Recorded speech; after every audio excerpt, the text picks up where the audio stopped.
frumoase care sunt în orașul Căușeni, unele locuri chiar lasă de dorit. Ne aflăm acum lângă râul Lunguța, pe malul căruia este situată o gunoiește care strică toată panorama acestui râu.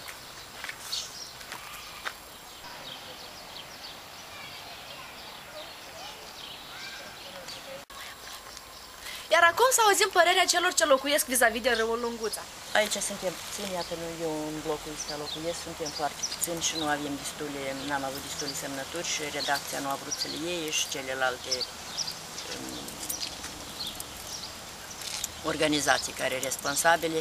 Dar ăștia ce-au să semneze? Lor le place. Pentru gunoi nu plătesc, aduc din vârful dealului gunoiul și îl arunc aici, trec cu mașinile și descarcă aici gunoiul și...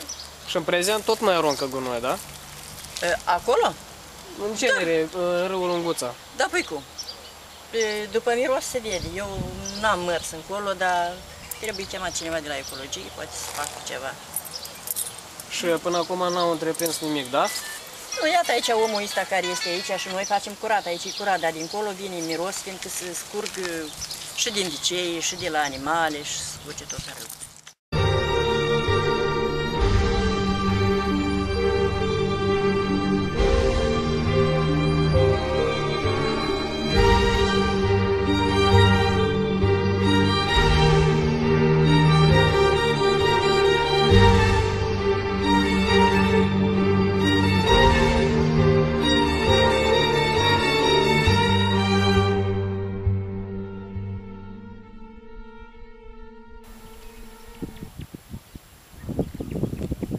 O suprafață mare de terenuri agricole neprelucrate și grămezi enorme de gunoi. Această imagine dezastruoasă o vedem în afara orașului Căușeni.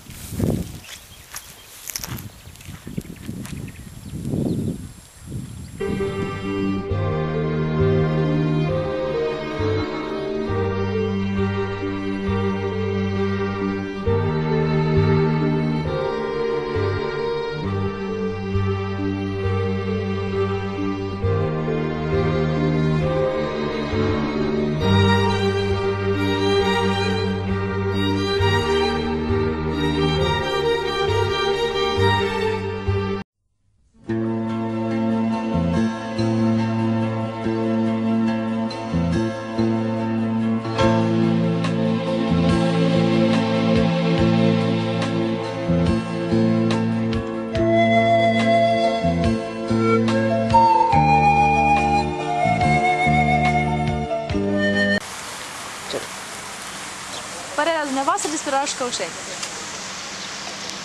Să vă spun despre orașul Căușeni, este un oraș frumos, e aranjat foarte drăguț, în comparație cu anii trecuți, foarte mari schimbări s-au făcut.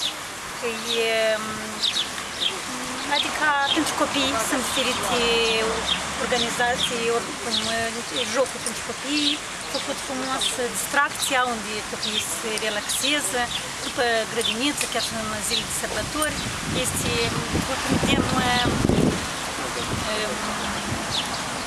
fantanul, să spun.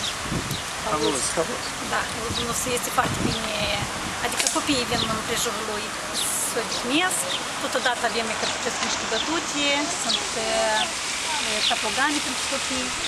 Și nu numai la sărbători, adică dacă înainte se făceau chiar la sărbători, numai curățenia orașului, acum, după cum vedem, zi la zi, ca furnicuțele, cum s-ar spune, lucrează și primăria, și amenajarea noastră din oraș, și adică se vede, lucruri frumos. Eu sunt de o părere foarte pozitivă pentru în privința tot ce se face în oraș și în ultimele zile. Vă mulțumim frumos!